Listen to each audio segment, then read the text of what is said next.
Will you be healed? Rebecca had a kidney transplant a few years ago.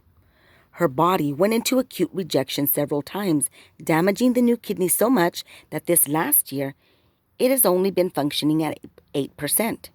She'd been losing weight and energy all year. With reservations, Rebecca put her name on the transplant list at a university hospital. But she knew she wasn't totally committed to yet another transplant. All that she'd been through, years of illness and pain, dialysis, surgeries, a rejected transplant, left her depressed and questioning whether or not she wanted to live.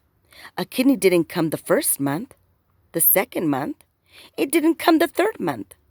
One afternoon, lying in bed alone with her pain and weakness, she realized that she could choose to live or die. It was a powerful moment. She was dancing with death. She knew God was near as she relaxed into a deep sense of peace. Suddenly, a jolt of fear and sadness brought her back to the present. She felt regret at the prospect of not fulfilling her dreams. She thought to herself, "It's not time yet. I can't let go of my dreams of love, a full life, joy, and adventure." At that point, she made a decision. She was choosing life. With a deep resolve, a total commitment, she decided to do whatever it took to be healed. Miracles began happening. She knew she couldn't go through the emotional and physical healing process alone. So she reached out to her best friend, who immediately organized a prayer vigil. Family, friends, and church members prayed for her. The next day, she prayed, "What do I need for healing to happen?" The message she got was that she needed to be with others to release, surrender, and share her story aloud. But how? Friends heard her prayer, reached out to her, and bundled her into their car. They drove her to the coast to an ongoing weekend retreat. Its theme was healing. She silently promised herself she would share her pain on the first night of the retreat, no matter how uncomfortable it felt to her. Rebecca confided to the group that in the past she had suffered in silence.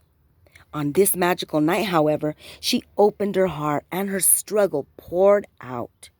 Rebecca asked for support. The group listened and shouldered her burden. She found herself going from "Please, God, heal me" to "Yes, yes, I will be healed." On Sunday morning, one of the women Rebecca had met during the weekend needed to leave early to drive the 2 hours back home.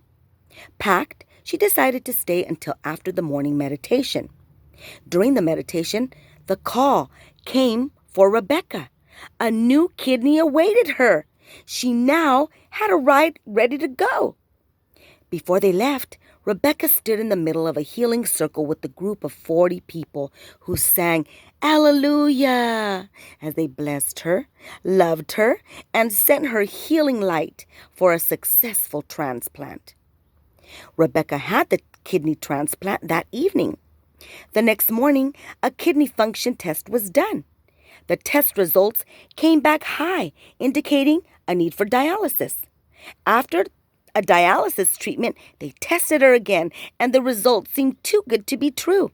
So they tested a third time, and the even lower rating amazed the medical staff.